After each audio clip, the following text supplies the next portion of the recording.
beautiful Brisbane in winter. It's just gorgeous. How are you today? My name's Linda. I'm your mental health mama for negotiating trauma in your life or your kids' life. But first of all, we start with us. Welcome. And if you drop by, say g'day. It's great to have you here with us. And if you're on the replay, let's do a hashtag replay. Today I want to talk to you about how we as parents navigate trauma that happens in our children's life. A very special lady came and spoke to me yesterday about how the work we're doing on here she's watching, but it was really hard because her kids had been through trauma as children, and how do we navigate that as parents? And it's a very valid point. How do we navigate it as parents?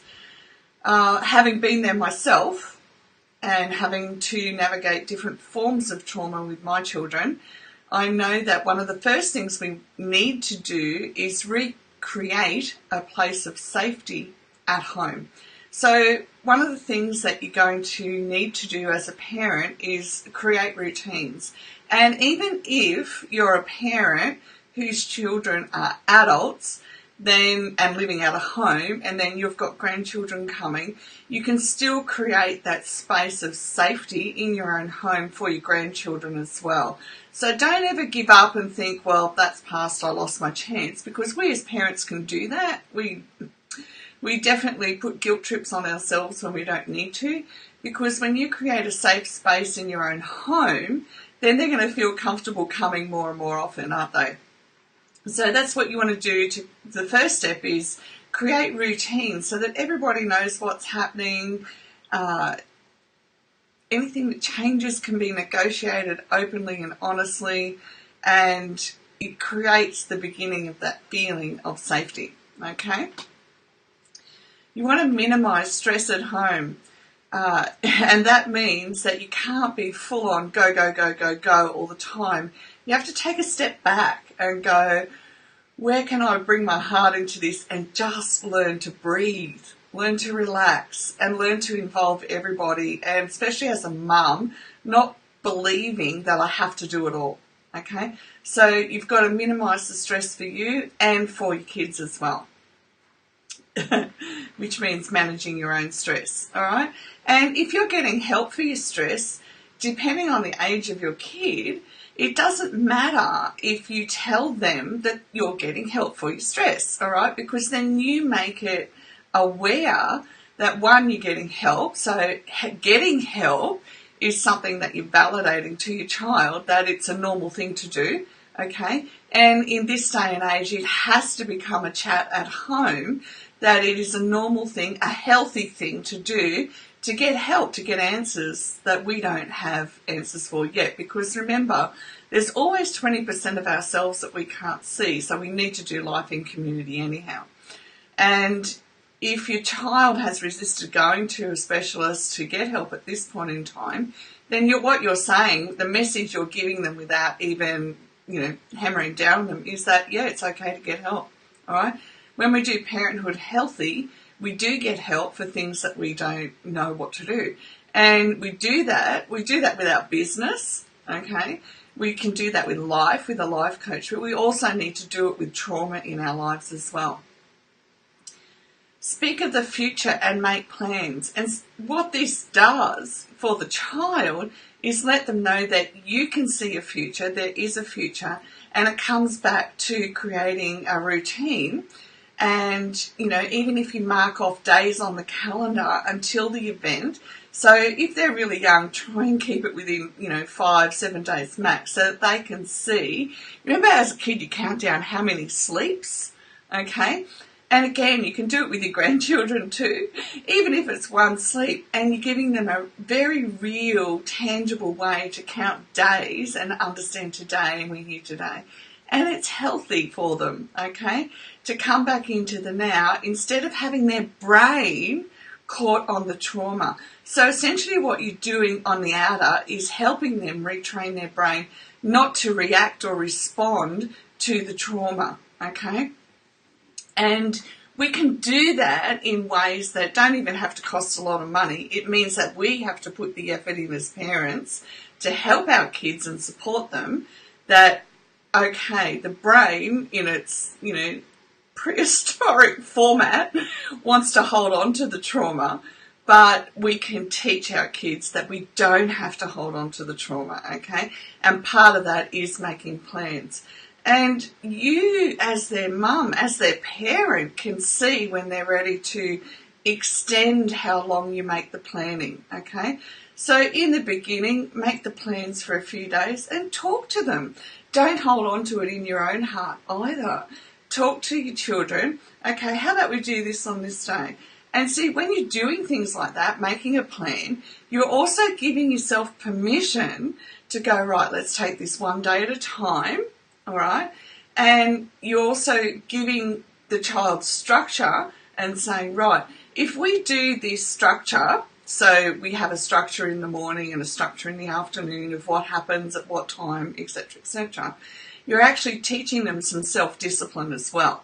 So that is a really healthy thing.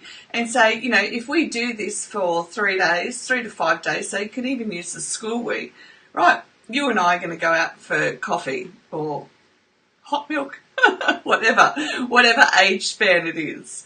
All right, so you are building back into their life and you're building happiness back into their heart. All right, keep your promises. There's nothing worse for a child when we don't keep our promises. Even without trauma, if a parent doesn't keep their promises, it doesn't build your child up when you don't keep promises. So you want to keep your promises, so you're giving your child the gift of confidence in you as well, all right? And you need to do that. If you don't do that, then who else are they going to look to have that confidence and self-discipline built up in them? People who may not want them raised the way you want them raised. Now, that's not a good thing. Now, we don't get it right overnight, but we keep working towards it all the time, okay? And that's the beauty of having kids, is that it's a 20-year process that we work together, and at the end of it, they come out of it. If they come out of it that they can communicate honestly with us, then no matter what hard times we all face together as a family, we will do them together. They'll always know that they can come to you for a support network, as well as the friends that they have as they grow up, okay? And if you don't know the answer to a question, don't be afraid to admit that you don't know, okay? It allows them to see how very human we are. But if you're like me, you'll go and find an answer, okay? And in this day and age, it's way easier to find an answer because there's Google. We don't use Google for doctors' looking for a solution from a doctor's perspective, but we can use Google to help our children understand more of what's happening for them. Or, oh look, one of my sons was into gaming, so you can research a lot about it online now, and especially because everyone likes to give their opinions, you'll find a lot of opinions, etc., etc. You can find so much online, and if you have a hard time navigating how to research things online, because it doesn't come easy to everybody, then ask somebody who is good at it to help you. Okay, again, you're teaching your children that we can ask for help, and you're rewiring the brain, all right? And that's so important to do. Even if the trauma didn't happen at home, the kids can personalise it and bring it into home. So what you want to do is reassure them and help place the situation in context. Now, sometimes you can't do that if it's happened at home, but what you can do is get some professional help to sit with you and navigate your individual situation, okay?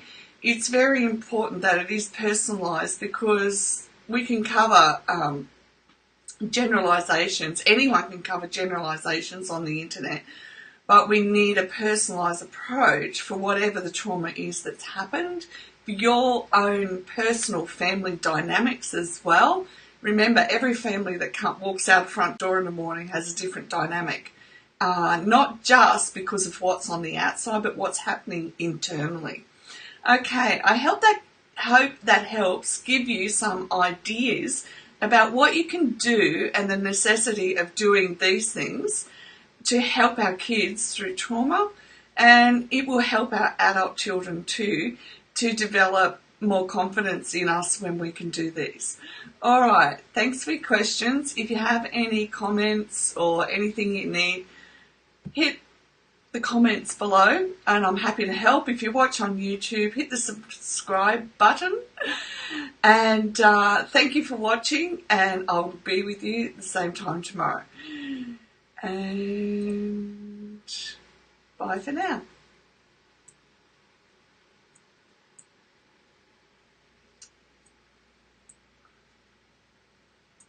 Okay, maybe we're staying a bit longer.